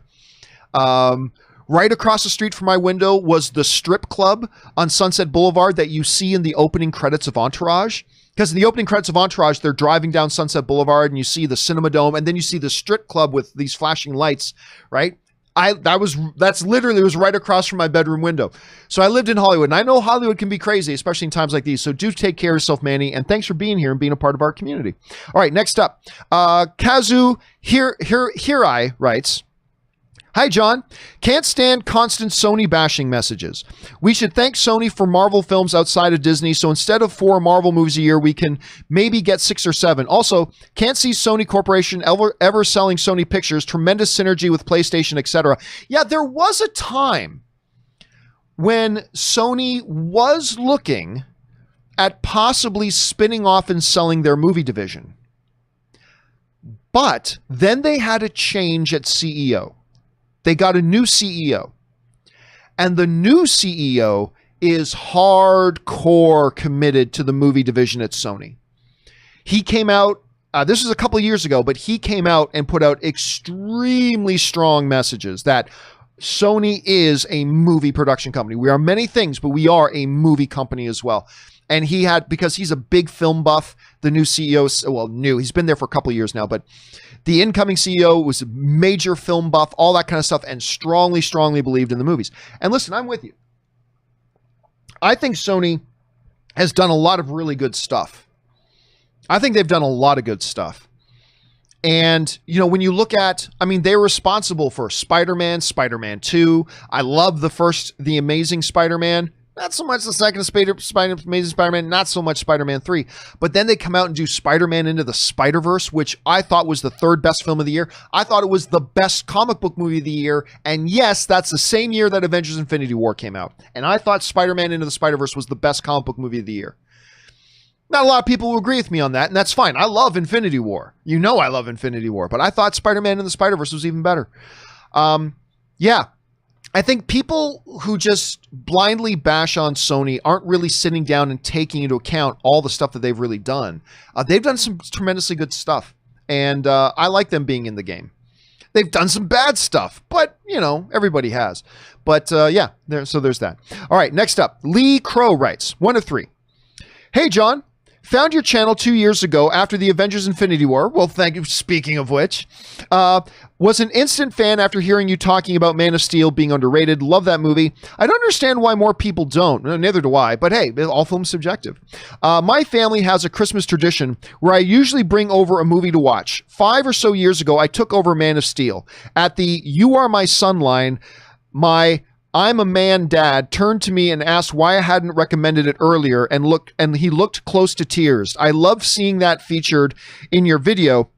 Of course, what Lee is talking about is last week I put out an editorial video called "The Case for Man of Steel," in which I kind of lay out why I love Man of Steel so much. It's a 27-minute long video, so it's a little bit of a deep dive. Anyway, in your video, because that scene means so much to me, call me a crappy nerd if you want, but I thought Superman was always a little bland, and I was never a fan until that movie. Well, I mean, you know, one of the things, and Robert and Schnepp used to talk about this a lot too, is that Superman, for a while in pop culture, became a little passé for a bit because, I mean, what can you really do with Superman? He's the golly gosh, apple pie, kitten out of the tree, perfect superhero who is just basically unbeatable. And really, what can you do with him? Now, out came Superman Returns, which was one part total homage to the Christopher Reeve Superman, but also a second part of trying to introduce new dynamics and vulnerabilities to the Man of Steel. You know, and it was and of course, Superman Returns, Superman was fully Superman. He was who he was. He had been Superman for a long time, but he was still a man that struggles. What does it mean to be a god amongst mortals? How do you find your place in that world when you are a god, basically? And they really honed in on that, and I appreciated that part of Superman Returns. Man of Steel found a way to make Superman feel relevant and real and really the part of our world, as opposed to a theoretical uber being, you know? Anyway, I could get caught up in talking about Man of Steel every day. I could, but yeah, I see what you're saying. But, and again, it's always confounded me the more people didn't like it. But hey, that is the beauty of film. It's all subjective. Not everybody's going to love what we love. Not everybody's going to hate what we hate. And it is. That's the beautiful thing about film, man. But I'm glad it has that meaning for you. And that sounds like a really special moment you had with your dad, especially at that scene in the movie. So thanks for sharing that, man. All right, next up, Matthew Grant writes, "Hey, John, I just want to say I love you. Thank you so much. And I love Rob, and we'll follow you guys till the end. Looking forward to Rob's return on the show. Stay strong, you guys." Well, thank you so much for that, and I'm sure Rob appreciates that as well. So thanks, man. Appreciate it. It's always nice when people want to write in and just say kind things. All right, hashtag Release the Dude a Little Cut writes, "Since we're getting the Snyder cut and the Ayer cut is rumored," they shot that rumor down, though. They shot that one down. Even David shot him down, and HBO Max guy kind of shot that one down too. So probably not worth holding out hope for that. "What are the chances of the 4.5-hour butthole Cut being released on Peacock. Of course, that's a reference to Cats. Butthole Cut being released on Peacock. We'll see Hooper's true artistic vision of Cats. It'll be Peacock's answer to Mandalorian. Easy, just add $70 million. Man, it's still, the thing that amazes me, look, make no mistake about it. Tom Hooper, let me just bring this up for a second. Tom Hooper, IMDb. Tom Hooper is not a good director, not a great director. He is a world-class director. He did maybe my favorite film of the last 10, 15 years now. It's at 11 years. It no longer fits in my last 10 years thing, but one of my favorite films, and maybe my favorite film that won Best Picture at the Academy Awards, I'm not sure, but is in the last number of years, is The King's Speech. That movie, seriously, it's jaw-dropping how absolutely brilliant that movie is. With Colin Firth, it is a beyond brilliant film. Then he did his version of Les Mis, which I thought was really great. I loved what he did. Then he did The Danish Girl, which got tons of Academy nominations. He did this miniseries John Adams with Paul Giamatti that I thought was really great. He is a world-class director. And then he did Cats. Just highlighting again, we all have a bad day at the office. Even Tom Hooper has a bad day at the office. And that's the main reason I was really excited about Cats, just because of who was directing it. That's it. That's the only reason I was excited about Cats is who's directing it. Everybody's got a bad day at the office. All right, James Germain writes, "Hey, John, was wondering if you got to see that Dylan O'Brien parody of the Social Network scene. It looks insane. I was wondering about your thoughts. Keep it up. I have no idea what that is. So so number one, no, I haven't seen it. I don't think I've heard of it. So that's completely off my radar. So unfortunately, I can't give you my thoughts on it because I have no idea what it is, unfortunately. If you have a link to it or something, feel free to email it to me at john@thejohncampeashow.com and maybe I'll check it out. But as of off the top of my head, I have no idea what that is, unfortunately, James. Sorry about that. All right, James O'Rourke writes, "After the comment I sent yesterday, I had a lot on my mind. I work nights and sleep during the day, so obviously it's rare that I can watch you live. Last night I had a dream. Somehow, I was on the set of Movie Talk with you, Robert Meyer Burnett, and the legendary John Stepp, and I woke up crying. Just thought I'd share the emotional moment from today. Thank you again for everything you and the crew do." Well, thank you so much. Those were good days, man. The days of Heroes, when it was me, Robert, and obviously Schnepp, those were good times, man. I remember when I created Heroes, I still remember, this was a defining moment. When I created Heroes, my first thought was, I can't host it because I'm already hosting Movie Talk. I can't host. I need somebody else hosting. And then it was obvious. Schnepp, you need to host it. Now, at the time, and this might be surprising because we all think about how good John was at hosting that show. At the time, Schnepp had never really been the host of a show, and he was very hesitant to do it. He honestly didn't think he could do it. He said, no, you host it and I'll just be a regular on it, blah, blah, blah. I'm like, dude, I really think this is your area. I think you'll do great. And I think you need to host this thing. And so we put him in as the host, and he was good at first, but then he took to it like a fish in water. And he was just so natural. At leading that show, he just did such a great job on it, and those were good days. It was me, Rob, and Schnepp on Heroes. I always really enjoyed doing that, and I miss those. I do. All right, next up. Thanks for sharing that, James. Dan Ketchum writes, "You said yesterday, I don't think a human can become the queen of hell. You clearly haven't met my ex-wife." So what Dan's talking about is somebody wrote in and said, it'd be great. It'd be great if at the last scene of Lucifer season 6, the last scene of the final episode of Lucifer, we see Lucifer on the throne of hell, but then the camera pans back and Chloe is sitting on another throne next to him. And I said, well, I don't think they can do that because, not even a demon can be king of hell. In the story of Lucifer, only an archangel can be the king of hell. And of course, that's what Lucifer is. He's an archangel. And so I said, I don't think they could have Chloe be that. Plus, understanding the character of Chloe, would Chloe really leave the Earth and leave her daughter behind? No, she wouldn't do that. But anyway, that's the stuff that Dan is talking about there. All right, I still think they'll find a story way that even though she's just a demon, that Mazikeen, that Maze, ends up on the throne of hell. I don't know that. I have no insider information, even though Aaron's going to be on Lucifer this season. I actually have no insider information on that. But I think it'd be cool if Mazikeen ends up on the throne of hell. All right, Tristan Riera writes, hey, John, when the Snyder Cut is released, will there be a way to estimate how much it would have done at the box office compared to the cinema version? P.S. I was obviously kidding when I said Affleck would be back as Batman. He had his good reasons to leave. He did. No, it wouldn't have been a lot, though. And I think everybody agrees with that. I think Zack Snyder agrees with that. I think Deborah Snyder herself, when the Hollywood Reporter interviewed Zack and Deborah Snyder, after the announcement of Snyder Cut, like one of the things that Deborah Snyder went out of her way to point out was this never would have survived in the theaters. It never would have been put in theaters. There's just no way. This Snyder Cut dream we have never would have been put into theaters. But HBO Max, this new avenue opened up a door for us to do something because on HBO Max, there's value. In the theaters, there was no value. So no, it really wouldn't have done much. It wouldn't have done much.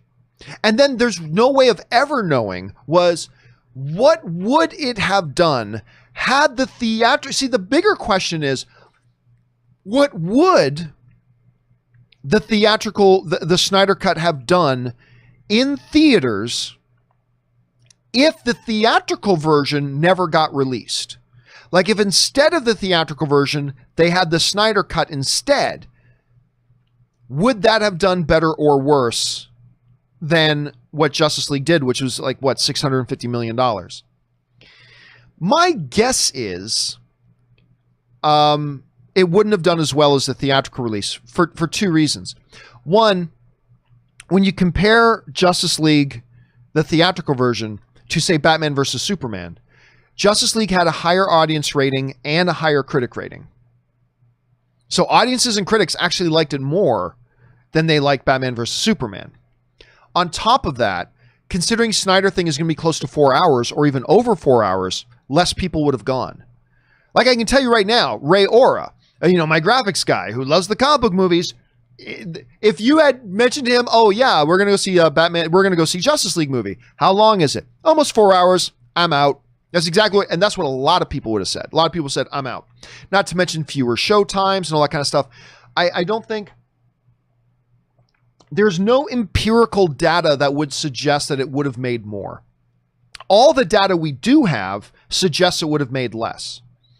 But as far as a re-release goes, re-releases, generally speaking, don't do much business anyway. And I think that's why Deborah Snyder said this thing never would have gone into theaters. But on HBO Max, there's value because it could draw attention to the platform and maybe get more people signing up. And there's value in that. And that's why, 6 months ago when one of the viewers wrote in and said, hey, John, well, what do you think about maybe Snyder Cut on HBO Max? And I'm like, nah, because, wait, that's a great idea. Just release it as, I said, don't even finish it. Just release it as it is and people would eat it up. So no, I don't think it would have done much, but there's no way of knowing. There's no calculator out there that tells us what would it have done in theaters. There's nothing there that can tell us that, unfortunately. All right, next up, the Sock writes, my comment about Corporal Upham. Oh yeah, that was Saving Private. I guessed it was Inglourious Basterds, but it was Saving Private Ryan. My comment about Corporal Upham was Saving Private Ryan. He was the kid that defended the German soldier from the rest of his squad. And that didn't work out so well. So yes, but anyway, thank you for following it up because yeah, I instantly went to, I was like, is that Inglourious Basterds? Are you talking about the scene in the cafe with Inglourious Basterds? Anyway, but thank you for writing in to follow that up, Sock. I appreciate it. All right, next up. Sock also writes, also, if no one's told you yet, thank you for your support and understanding of the Black community. It means a lot to me. So here's your formal invite to the cookout post-COVID. Well, thank you so much for that, Sock. I appreciate that very, very much. And thank you for just writing in to say something kind. And I will look forward to the cookout because I haven't had one of those in a long time. All right. David Atkins writes, Extremely niche video game recommendation. The Otogi games on the original Xbox. I know you're mainly a PC gamer, but they are beautiful, captivating games playing as an undead samurai warrior tasked with cleansing the city of demons. Amazing tone and soundtrack. Well, I'll tell you what, if you were just trying to pitch to me a movie, I would greenlight that movie. If you were just pitching a movie, an undead samurai warrior tasked with cleansing the city of demons, I'm in. So it sounds like a great concept for a game. I've never heard of it. I'm curious, Dave, is there, because, you know, sometimes there's ways to play the older games on the newer systems or whatever. Are there any PC variants, or are there versions of it that you could play on like a PS4 or something like that? I'd be curious to know. If so, could you email me again at john@thejohncampeashow.com? I would like to know, because that actually sounds pretty interesting. Thank you for the recommendation, Dave. All right, next up. John Campea is my hall pass writes. Every time you talk about Nathan Fillion not being able to do Uncharted, I scream at the screen. He could do scenes of old Drake at the beginning and at the end of the trilogy, telling the story of his younger years. I'm feeling better now. Okay, yes, but now you're making up things to force him into the movie, right? Instead of the movie, now you're saying let's shoehorn him in. Let's change the movie to make a spot to have him in it. You know, I mean, so we could all do that with any actor if we wanted to, but of course the movies are not there to serve the actors are there to serve the movies. So if the screenplay for the Uncharted movie calls for and has in it an older Nathan at the beginning and an older Nathan at the end, then yes, absolutely Nathan Fillion, who, by the way, his show, The Rookie, is really good. You should check it out if you haven't yet. I like that show. Then yes, yeah, that could work. But what you don't do is, well, that's not in our script. Well, let's just change our script so we could shoehorn in an actor. I don't agree with. That I never think, whenever you put the actor before the movie, it most normally does not work out well. In most circumstances, it doesn't work out well. So, yeah, you could create a moment for him that sits outside of what the real movie is and what the real story is, but that's not really the same thing, though, is it? That's not what I'm talking about. What I'm saying is you can't start a franchise. Let's ask Google. Hey, Google, how old is Nathan Fillion? I think he's like 49. 49. So I don't know that you can start a Uncharted franchise with a 50-year-old. By the time it comes out, he'd be 50. I don't think you can start an Uncharted franchise with a 50-year-old Nathan. So that's what I was referring to in general. Yeah, if you want to shoehorn in older scenes, you could, and if the script already has it, go for it. But listen, I do love Good Canadian Kid. I do love Nathan Fillion. That dude, whether it's Serenity, whether it's The Rookie, whether it's whatever. By the way, he did a movie with, what's the name of the Felicity girl? And she was just in Star Wars, The Rise of Skywalker. And she's in The Americans. Why am I freezing on her name? Anyway, if you guys know who I'm talking about, write it in the live chat. That would be great. Carrie, it's Carrie something. What, Carrie, why am I freezing on? Come on, guys, in the live chat. Help me out here. Throw me a bone. Carrie Russell. Thank you. Ben Rayner in the live thing. Carrie Russell. So Nathan Fillion did this little movie. There's a big Broadway play called Waitress, but years ago, there was a movie version of that. It was a movie first, I think. And it was Carrie Russell and Nathan Fillion. So good. So good.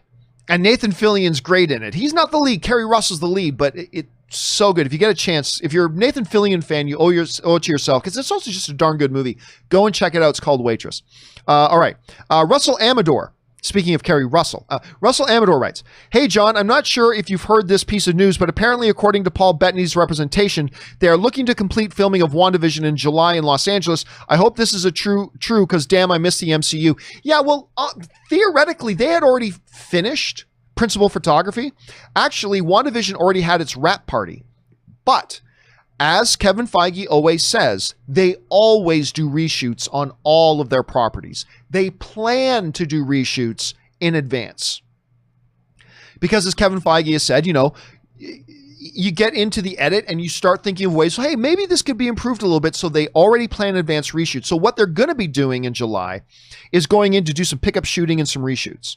But again, that's not a problem because that's literally what Marvel does with every single thing they do. They always schedule reshoots in advance. So yeah, it sounds like they're going to be going in. We've been hearing about different movies and TV shows going back to production. James Cameron just went back to New Zealand to pick up production now of Avatar 2. We're starting to get the wheels moving again, which is always good to see. And I am looking forward to that show a lot. All right, Jedi Lori writes, one of two. I want to thank you for sharing your case for Man of Steel. I love doing that video. Thank you. Superman is one of my favorite superheroes, and I was so excited about seeing Man of Steel in 2013.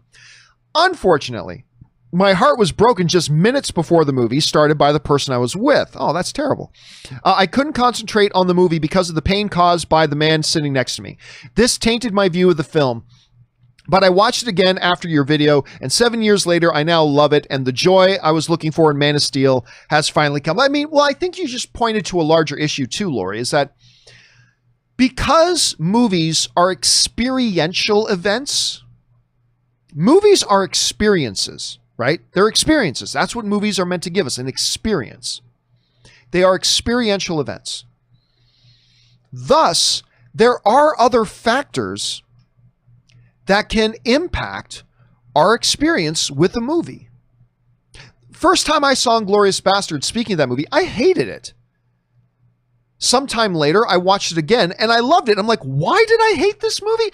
All I can think is maybe I was in a bad mood that day, or maybe I stubbed my toe. I don't know. But I think what you're talking about, Lori, is highlights that truism, which is, as an experiential event, there are other things that can affect and influence how we receive that experience.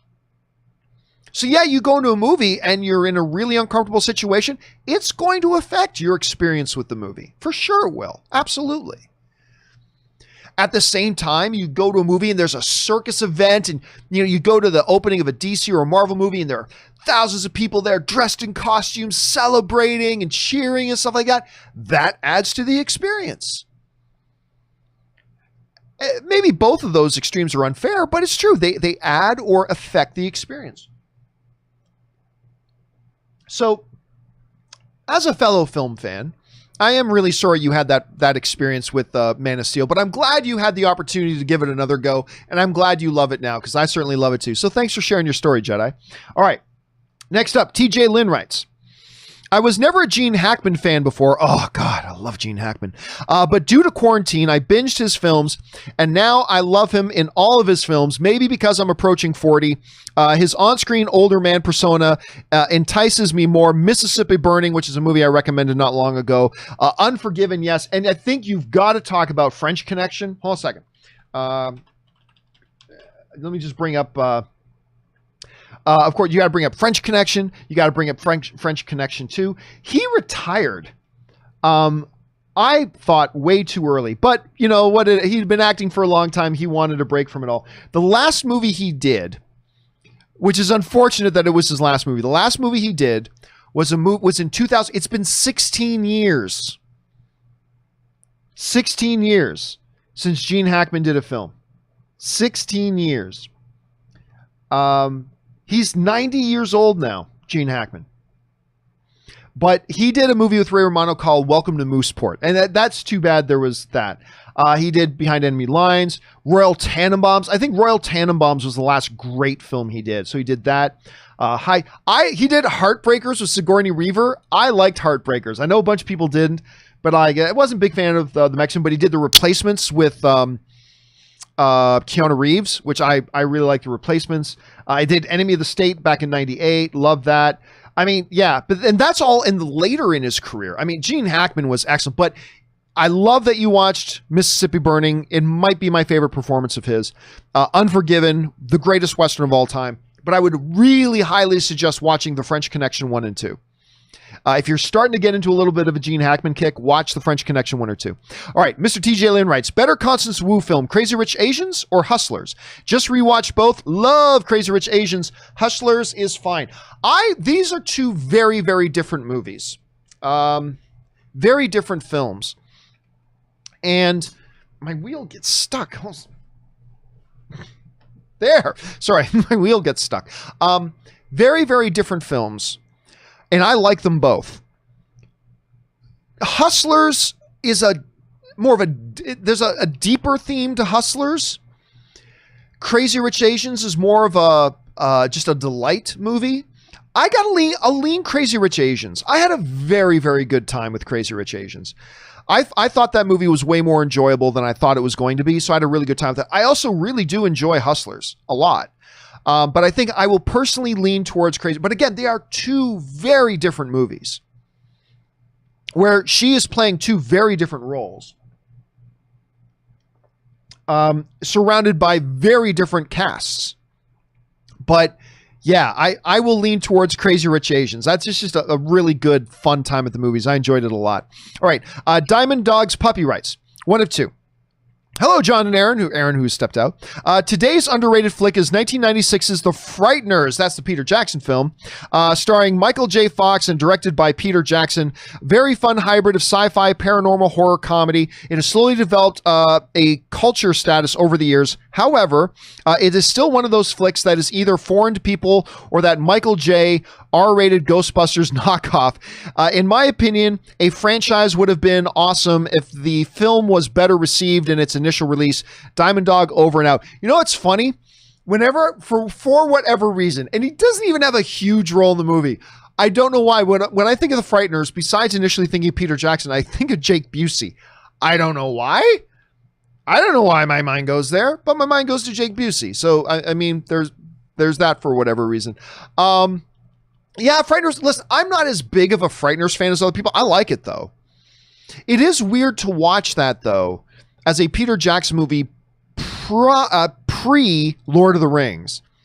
And it's weird watching that, because honestly, if you sat me down, let's say I'd never heard of or seen The Frighteners before, and I sit down and watch it, and then you said to me, by the way, the guy who directed this was Peter Jackson, who did The Lord of the Rings. I probably wouldn't have guessed it. Yeah, it's a nice little film. All right. Mr. TJ Lynn writes, if you haven't done so, I would recommend Handsome Hawk's Predestination. I don't believe that got a theatrical release. He's like a time cop, right? He's a time cop, and he's got the new person, and it's their temporal, whatever things that they do. Anyway, that movie is weird, but as far as time travel paradox goes, it's actually kind of makes sense. Not the best movie, but very interesting. Yeah, I never did watch it. I believe it was a straight to VOD movie. I remember seeing the trailer for it years ago. I can't remember what year it came out. What year did it come out? Like 2014 or 2015? Anyway, I don't think it was a theatrical release at all. So I didn't see it, but I was intrigued by it. It kind of had a little bit of a Looper feel to it. Like, I remember watching the trailer for that and thinking, this has got a bit of a Looper feel, but I never did get around to watching it. So I might have to check that out at some point, because I do love Ethan Hawke. I love me some Handsome Hawk. So I'll have to check that out at some point. All right, next up. TJ also writes, I can't guarantee you will like Predestination, because we know in general you find time travel in movies not well written, but this one is kind of different. It will be quite surprised if you don't at least find this movie interesting after watching it. Well, again, like I said, the concept is neat, and the fact that it's Ethan Hawke and the fact that it's got that Looper kind of feel to it, and I do like Looper. I like Looper a lot. I might find it interesting. I could. If I get a chance, I will check it out. Thanks for the recommendation, dude. Joshua Richard writes, hey, John, Arrow is my favorite show, and I know you have mixed feelings about the show. I would rank the seasons from worst to best, 4, 6, 7, 3, 5, 8, 2, 1. How would you rank the seasons? I'm not going to rank the seasons, because honestly, after season 3, it just becomes a blur. I did end up watching all of them, but I have no recollection of what happened in which season. I really don't, and I don't care. Arrow was at its best in seasons 1 and 2, particularly season 2. You've got season 1 is the best season. I actually found season 2 to be the best season. And season 3 started off really strong. And then they did the whole Captain Buckles thing. And then I checked out. So I would actually say season 2 is my favorite. Season 1 was my second favorite. And the first half of season 3 was next. And then everything else after that is just kind of a blur. Some of it's okay. Some of it's just awful. But I just found the writing really went to hell after the first 2.5 seasons. But it had its moments. It had its moments. Like getting later into Arrow, it did start to have its moments, but I couldn't possibly rank all the seasons because I just don't know what happened when. It just becomes a blur. All right, James LH writes, hey, John, about reboots, Last Starfighter is a good choice. I would also like a reboot of Big Trouble in Little China. I read rumors ages ago with Dwayne Johnson. No, that wasn't rumors. He spoke about it himself. He was on. He's no longer. But he was on to do a Big Trouble in Little China reboot. Also, a sequel I hope for was More Adventures with Mal and the Serenity Crew. Such a great series and film. Listen, Serenity... which of course was based on the Firefly TV series. Serenity was one of the best sci-fi movies in the surrounding years that it came out. I like the movie even more than the TV series. And the great thing about the movie was you didn't even have to know the TV series to watch it and appreciate it. You had deeper appreciation if you did know the TV series, obviously, but it was a great standalone movie. It was fabulous and still one of my favorites. If I'm not back in 10 minutes, you come rescue me.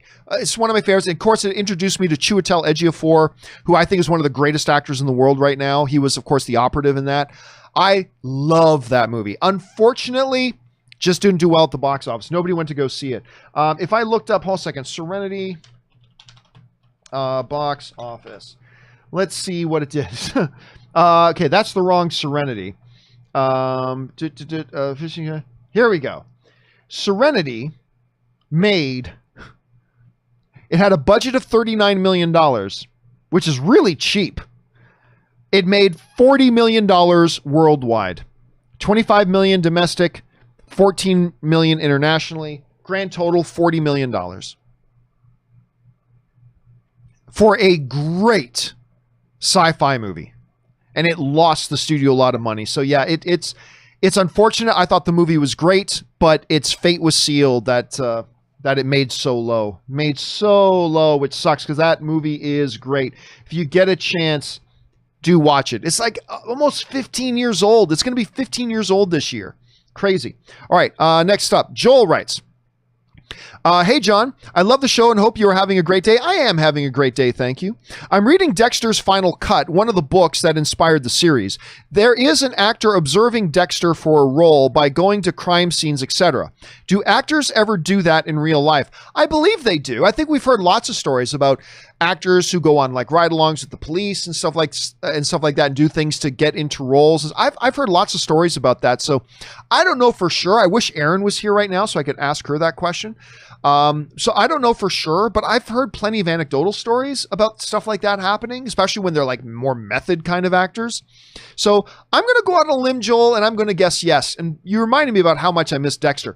As bad as the series finale was, I would love for them to revive the series. I would love for them to do another series of Dexter, saying it's now 8 years later, however long it's been since the finale, and this is what he's up to now. I would love it. Even though I hated the series finale, I would love for them to revisit Dexter. Love it. I hope they do it someday. They probably never will, but I hope they would. All right. Wakandan Forever writes, my biggest film fan regret. I was at a local comic convention and saw Ernie Hudson at a table. I was young and didn't pay much attention. Years later, I realized he was Winston in Ghostbusters. Is there a celebrity encounter that you regret missing out on? Well, the one I usually go to for missing out on, and I have nobody to blame but myself because I've had no less than 3 or 4 opportunities, is Weird Al Yankovic. I know that sounds weird. I know that sounds odd, but he is the only celebrity I have ever seen and been too scared and nervous to approach and say hello to. It's the only time. And I have been around him at no less than 3 or 4 different events, including one movie premiere where we came out of the movie premiere and then we were walking across the street to go to the after party. And we realized right in front of us was Weird Al. And we got on the escalator and he's literally, Weird Al is standing on the step in front of me. And Anne, who has always been there whenever I've had a chance to meet Weird Al, but I'm always too scared. She's like, he's just poke him on the shoulder and say hello. I'm like, no, I can't. It's Weird Al. I'm too scared. And it's the only time ever. I mean, I have walked up and talked to Harrison Ford.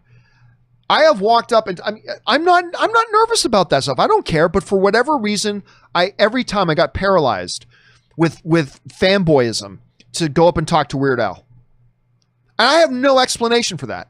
But I've always been too starstruck to talk to Weird Al. So those are my regrets. All right, Rob Tari writes, I know we don't know the direction of the new Hercules remake, but I think Kurt Russell as Zeus and Jeff Goldblum as Hades would be interesting archetypes for the characters. Just a thought. Again, I generally don't get into the X actors and X role conversations because it is impossible. We don't know how those characters are being written. Those might be the worst castings in the world, for all we know. So I tend not to get into them. All I ask for as a fan, Rob, is since I don't know what the script is, just tell me you're getting good actors. You know, to play those big female, male leads, just tell me you're getting good actors. That's all I care about. And so if they were to announce that Kurt Russell and Jeff Goldblum, both of whom are performers that I really enjoy, if they were to find out tomorrow that those guys are playing the roles, then I would just give the directors and the casting people the benefit of the doubt. It's like, okay, I know these are two good actors, so I'm good. You know, that's kind of my thing. So I'd be down for it. But again, hard to say when we don't know what the thing is. That's generally why I don't do the X actor and X role thing. All right, Wakanda Forever writes, quick movie theater tip. If you are alone and don't want to buy a giant popcorn and a gallon of soda, if you ask the staff for a snack or kids pack, they will let you buy one. Even as an adult, I never knew this. They will always have enough for kids. I know that you're right. And the reason, Wakanda Forever, I know that you're right, is because my wife always orders a kid's size. She always does. Now, of course, she's the size of a hobbit, but she always asks for kid size. I'm just kidding. She's not that short. She asks for kid size all the time. And they give it to her. And even that's when she's with me. So even when she's alone, they let her have that. So I don't know if there's a rule. Maybe some theaters do. I'm just saying I'm not aware for sure if there is a rule that says as an adult you can't get a kid size pack. I'm not sure such a rule exists. Maybe it does in some places, and it doesn't in others. I'm not sure, but I know you were 100% right about that because I've seen my wife do it. So yeah, there's that. All right. Wakanda Forever writes, hey, John, I could really use this right now. Could I please get a quick Wakanda Forever salute from you? No, I'm not going to do anything physical. No. Thanks, P.S. Film fan community, hang in there. We'll get through this. We will all be in theaters together soon. I can almost smell the popcorn now. Dude, I'll tell you what. I took a walk the other day. And, you know, the AMC, second busiest movie theater in the country, the AMC Burbank 16, 12-minute walk up the street from me. And Ann and I went for a walk, and we went down there, and it's like standing in front of the AMC Burbank 16. I just remember. Actually, let me see if I can pull up the picture. I'm not sure I've still got it here. Hold on a second. Let me see if I've got it. La la la la la la la. Oh, there it is. Okay.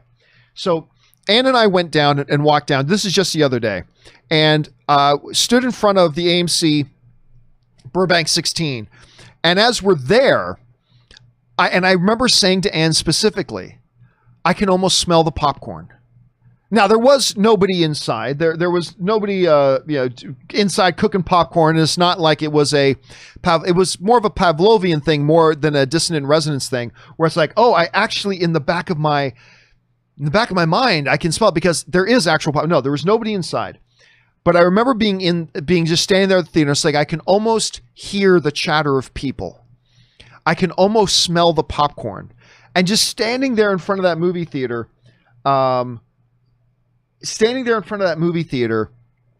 thinking to myself, like I could kind of feel that anticipation I always get when I go down to the when I go to the theater.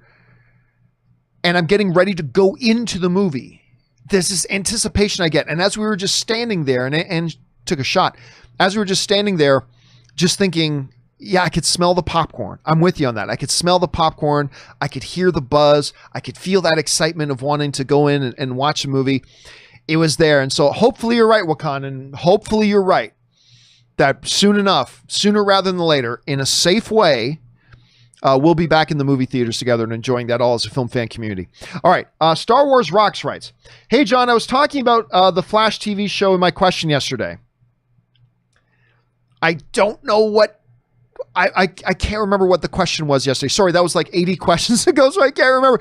So listen, guys, remember, if you're going to send in something and you're referencing a previous thing you sent in, make sure you let me know what it is you're referencing. So, because now I feel bad because I'm not quite sure what it is we're talking about at this point. Sorry about that, Star Wars Rocks, but maybe it'll come to me later. Maybe it'll come to me later now that you mentioned that. Maybe that'll come to me later.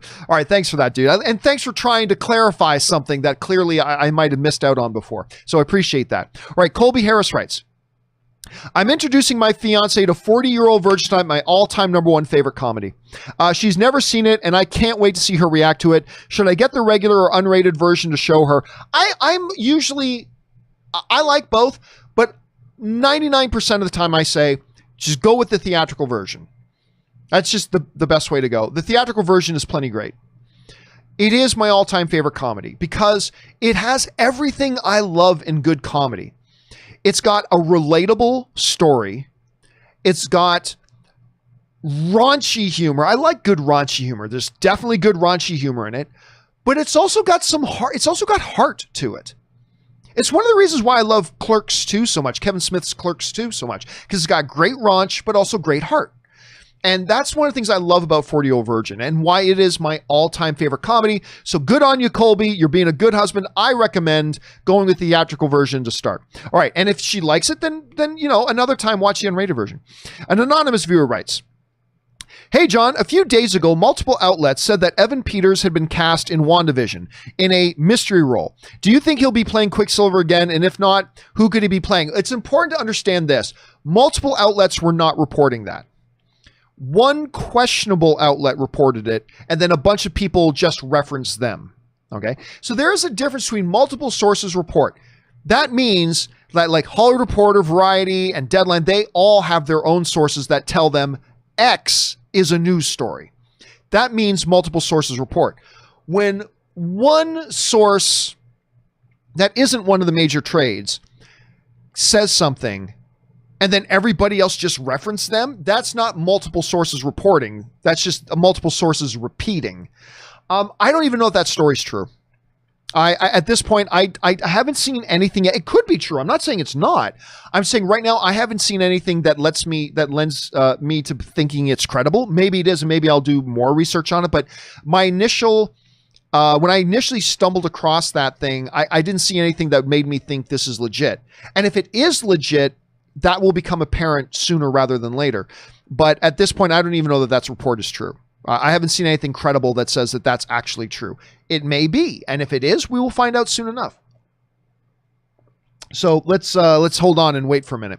All right. Stubble McShave writes, New Mutants is about a bunch of kids with superpowers. The sequel is about the same characters, but they are all middle-aged parents now raising teenagers. It kind of becomes like The Incredibles, doesn't it? I mean, we joke a lot about it.